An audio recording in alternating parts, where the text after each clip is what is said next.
Hello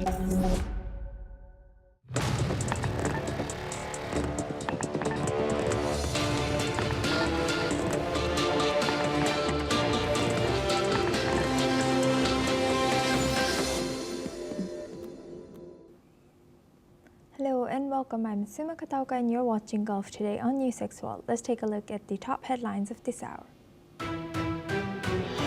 The United Nations Security Council is making its first ever official visit to Syria today, marking a year since the Syria's liberation and signaling growing international recognition of Syria's sovereignty.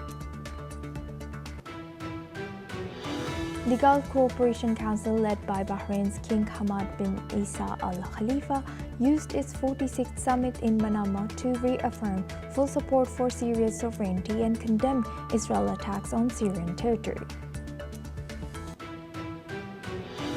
Hamas has returned the body of another deceased hostage as the part of the Gaza peace plan. Israel has confirmed the identity of the deceased as a Thai agricultural worker. With this now, body of only one hostage still remains with Hamas.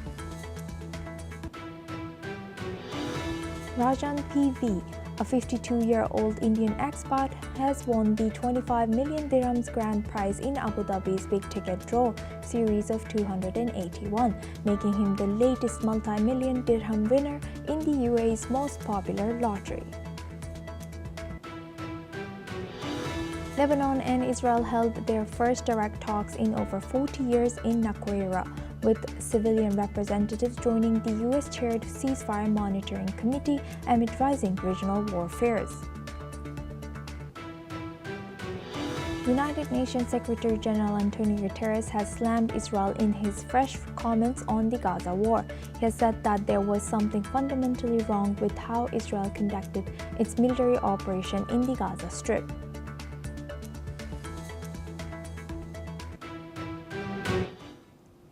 Now we start with Lebanon. Lebanese Prime Minister Nawaf Salam has said that lasting peace with Israel is essential before towards normalization of ties and economic cooperation that can be considered.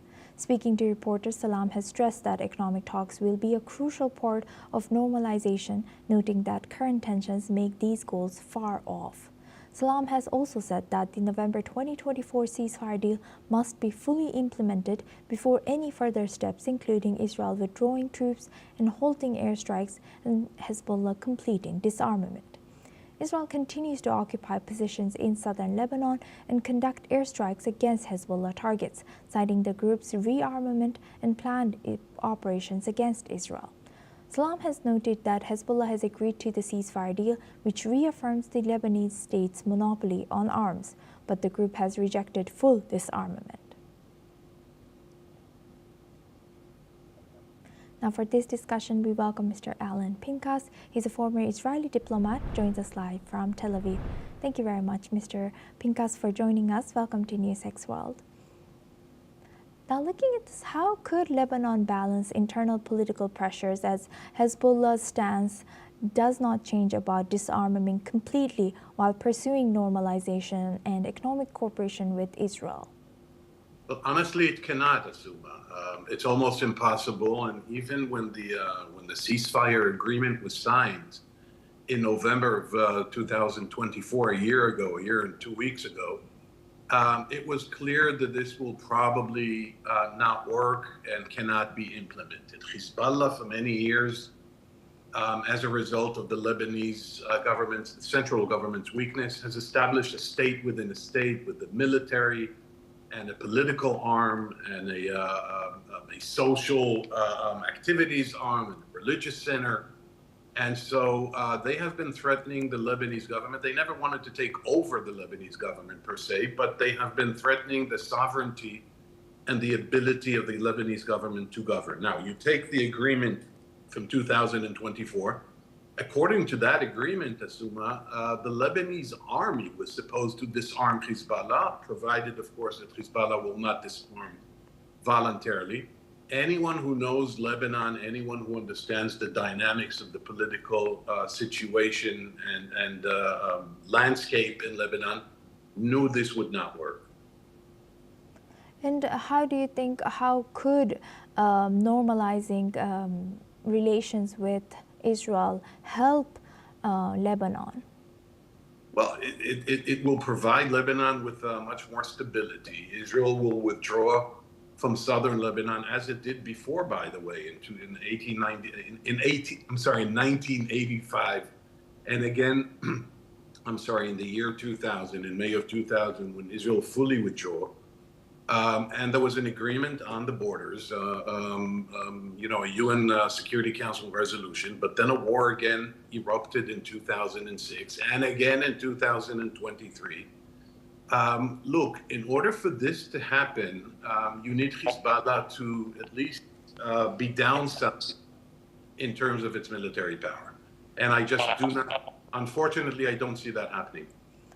And what role do you think, is there any mediator that can mediate between them? What role, if U.S. should play in regional and other regional actors play in ensuring of peace between them? To be honest, Asuma, I don't think the U.S. has a real mediating role here, because I don't think the U.S. is interested enough in this. Yes, President Trump talks a lot about the Abraham Accord.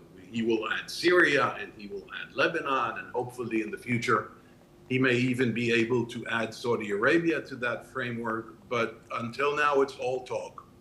And the political situation in Lebanon, by the way, for the last 50 years, this is not anything new, is so complex, so multi-layered, with Hezbollah gaining so much strength, and as I said previously, essentially establishing a state within a state that refuses to dissolve itself voluntarily. I don't see anyone capable of mediating. Conceivably, Saudi Arabia can, maybe Qatar can, maybe Turkey can. None of these countries will be acceptable to Israel as mediators. The only potential mediator is the U.S., and the U.S. is just not engaged and not interested in this anymore. Right. With that, I would like to thank Mr. Pinkas for sharing that. Please stay with us as we come back to you for our next discussion as well. Now, moving the focus to Israel and Gaza, UN Secretary-General Antonio Guterres has strongly remarked that Israel's conduct of war in Gaza is fundamentally wrong. He has also noted that the Israeli military operation has caused massive civilian deaths and widespread destruction while failing to eliminate Hamas. Moreover, Guterres has warned that there are strong reasons to believe war crimes may have been committed during the conflict. More than 70,000 people have died in Gaza, according to the enclave's health ministry run by Hamas, since the October 7, 2023 Hamas attacks on Israel that has killed 1,200 Israeli and foreigners and left 251 hostages. Israel has responded by criticizing Guterres, accusing him of condemning Israel without visiting the country. The former Israeli foreign minister had barred Guterres from entering Israel last year. A fragile truce has been in place since October 10th, but strikes and demolitions against Hamas infrastructure continue, with both Israel and Hamas have accused each other of violating the US-backed agreement. Guterres has praised the United States for supporting humanitarian aid access in Gaza. He hopes cooperation between UN and the US will continue despite obstacles in aid delivery and distribution caused by the conflict.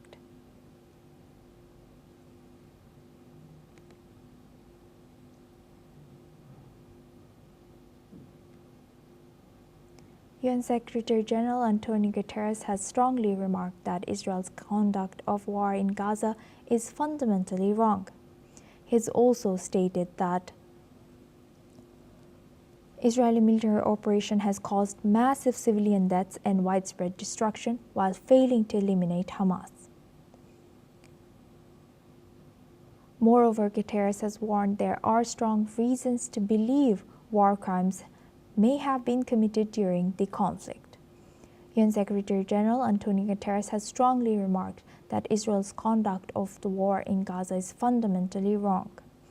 He has also noted that the Israeli military operation has caused massive civilian deaths and widespread destruction while failing to eliminate Hamas.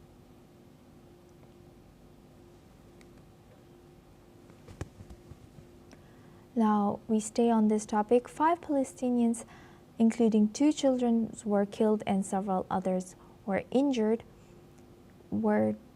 injured when Israeli aircraft struck tents for displaced people west of Khan Younis in Gaza. Medics have said that the dead included 2 women and a man and 2 boys aged 8 and 10. Medical teams treated 32 injured at the Kuwait Field Hospital. Rescue workers recovered the bodies from Al-Najat camp, which houses hundreds of displaced people. The Israeli military has said that it struck a Hamas terrorist after 5 soldiers were wounded earlier, while Hamas condemned the attack as barbaric and a ceasefire violation. Now for this discussion, we welcome back Mr. Alon Pinkas. He's a former Israeli diplomat, joins us live from Tel Aviv. Thank you very much, Mr. Pinkas, for joining us again. Now, looking at this, how does these continuing incidents impact the ongoing or future ceasefire talks and negotiations? Well, Asuma, the ceasefire is kind of holding. I mean, there have been infractions. You just mentioned correctly the incident yesterday with Israeli soldiers being ambushed and I'm sorry, and injured, and Palestinians being killed in retaliation. There have been several incidents like this, but all in all, the ceasefire is being kept. The problem is that the ceasefire was only one phase. It was only one element, a critical element to be sure, but it was only one element. And there needs to be a Hamas disarmament, according to the agreement, which I don't see happening. There needs to be a full Israeli withdrawal, which I don't see happening.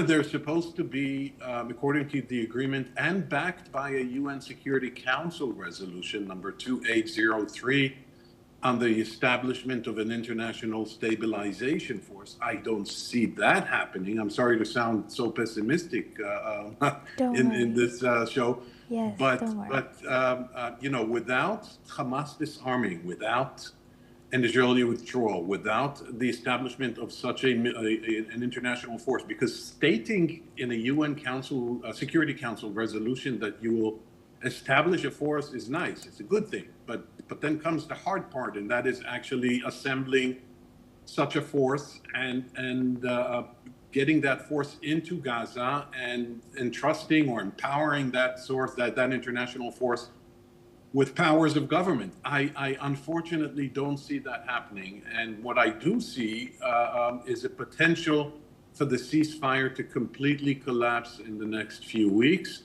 Obviously, Hamas has been weakened and degraded, but that doesn't mean that a very nasty round of war will not restart or resume. And how are people in Israel pushing for a ceasefire now? They're not. Oh, okay. Why so? Well, because people in Israel were, to begin with, very profoundly devastated by the terror attack of October 7th, and all they cared about later was the fate of the Israeli hostages. Now, those hostages, certainly the live ones, were returned, and there's only one deceased one, the remains of one that are still in Gaza, and that sort of satisfies Israeli public opinion. Now, of course, in your remark, in your question, is contained a critical element, and that is, what if the war resumes? Well, if the war resumes, then you will see Israeli public pressure to end the new round that hopefully won't happen, but that may very well happen. But until then, no one seems to care, and that may be a tragic comment and state of affairs, but it is what it is. And lastly, Mr. Alon, today we saw UN Secretary-General Antonio Guterres strongly remark that Israel's conduct of war in Gaza was fundamentally wrong. How and what findings do you think led to such statements by him? And IDF soldiers, do they have any rules and regulations when it comes to how they conduct with the Palestinian prisoners of war? Yeah, they do have rules of engagement and rules of behavior and supposedly a moral code and military guidelines. But once a conflict begins, once a war begins, that all changes. And there's certainly criticism of excessive use of force and excessive use of lethal ammunition unnecessarily, which led then to accusations and criticisms of war crimes and even to genocide, which I don't think is the case, but nonetheless, experts on genocide say that there are elements that exist, elements of intended genocide. I tend to disagree, but that's not the point. The point is what you just quoted from UN Secretary-General Guterres, and I do think that this criticism will continue in the next few months and years over alleged Israeli war crimes and misbehavior, misconduct in prosecuting the war in Gaza. And Mr. Pinkas, lastly, do you see that all of this pushing away Netanyahu's coalition from the government? Do you see change in the government? Well, I do see change because you see that reflected in the polls, and he's not popular, and he would lose an election if it was held today, but it is not held today. He has never taken responsibility or never been held accountable for his responsibility for the atrocity and catastrophe of October 7, 2023. But if his coalition falls down, it'll be for domestic reasons rather than the management of the war. When election day comes, sometime in mid 2026, which is not far away, but it's not tomorrow, then I'm sure his day of reckoning on the management of the war will come. But the coalition is not faltering because of the war. If it falters, it'll be for a number of domestic issues. Right. With that, I would like to thank Mr. Alan Pinkas for joining us today all the way from Tel Aviv and sharing that insight throughout our news. Now we stay in the region. Israel has received a body from Hamas believed to be one of the last two deceased hostages who were still held in Gaza. The remains were handed over by the Red Cross and are undergoing identification. The handover is a key condition for reopening Gaza's Rafah border crossing under a U.S.-backed plan to wind down the two-year war. Kogat has said that the Rafah crossing will reopen in the coming days, allowing Palestinians to leave Gaza under an EU-supervised mechanism coordinated with Egypt, Qatar, and the United States. The crossings has been largely shut throughout the conflict, despite more than 16,000 Gazans needing medical care abroad. Meanwhile, violence continues despite the October ceasefire, and Palestinian medics say Israeli strikes have killed several people in Khan Younis and Gaza City, while Israel says it targeted Hamas fighters in response to the attacks on its troops. Gaza's health officials report more than 350 Palestinians have been killed since the truce began. Now for this discussion, we welcome Professor Rohan Gunaratne. He's an international affairs expert, joins us live from Singapore. Thank you very much, Professor, for joining us again. Good to see you. Now, looking at this again, how do you think how might these very last handovers of deceased hostages influence the current efforts to ceasefire and also reopening across Rafah crossing?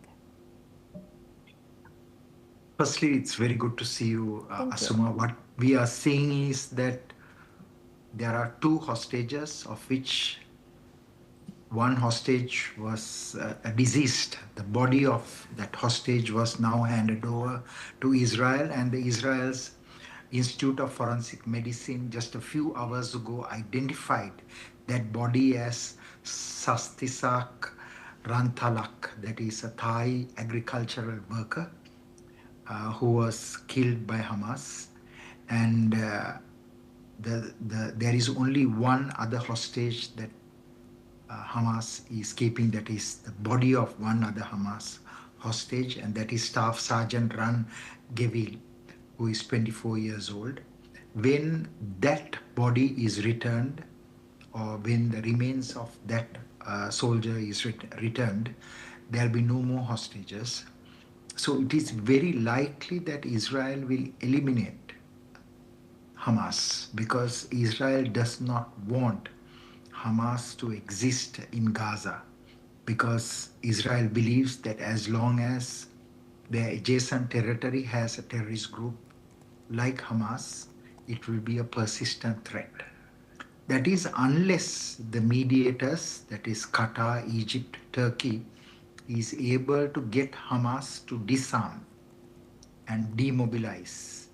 If that happens, then of course Hamas will exist, but not as Hamas, the terrorist entity that staged the October 7th, 2023 attack. So we are coming to a very crucial phase in the Israel-Hamas conflict, because there is only one more hostage body, and once that is returned, it is very likely that Israel will return to war, unless there is an effort by the international community through the mediators to ensure that Hamas disarms. As of now, all the indicators are that Hamas, Palestinian Islamic Jihad, PFLP, and the other terrorist groups that are in Gaza will not disarm. So that is why I said that depending on the current disposition of the mediators, we will see continuity of war or an end to war and restoration of peace and stability in Gaza. Yes, and how do you think, how are these ongoing civilian casualties from, especially Palestinian civilian casualties, how do you think this is affecting negotiations? The death toll is huge, 70,000 deaths. But I want to share with you that all terrorist attacks, the reaction, the state response to it has been very harsh. For example, after the 9/11 attack on US soil by Al-Qaeda, the Americans intervened in Afghanistan and Iraq and Syria, and nearly 1 million civilians died. So governments are very harsh when it comes to responding to terrorism. But that should not derail any solution, permanent end to this violence. So it depends on the capacities of international mediators, powerful countries like the United States, and also the United Nations playing a very important role. What is important for the world to understand is that Hamas staged a very brutal attack that compelled Israel to deliver a very harsh response, and that is why those civilians perished. And of course, every civilian death is precious, and it is so important for the world to build greater capabilities to fight terrorism without inflicting civilian deaths. 100%, yes, indeed. Thank you very much, Professor, for sharing that. Please stay with us as we come back to you for our next discussion as well. Now, moving the focus, a Pentagon Inspector General investigation has criticized Defense Secretary Pete Hegseth for using his personal device and signal to transmit details of planned U.S. strikes in Yemen, saying the messages could have endangered troops if intercepted. The report, which has not yet been publicly released, did not determine whether the information Hegseth shared was classified at the time, noting that as Pentagon Secretary, he had authority to decide what constitutes classified material. Hegseth, who has declined to be interviewed during the investigation, has said that he only shared information he deemed non-risky and maintained he had the right to declassify material as he saw fit. He has also claimed the inquiry was politically motivated, despite being initiated by both Republican and Democratic lawmakers. The Pentagon said the review exonerated Hegseth, with spokesperson Sean Purnell confirming that this matter is resolved and the case is closed.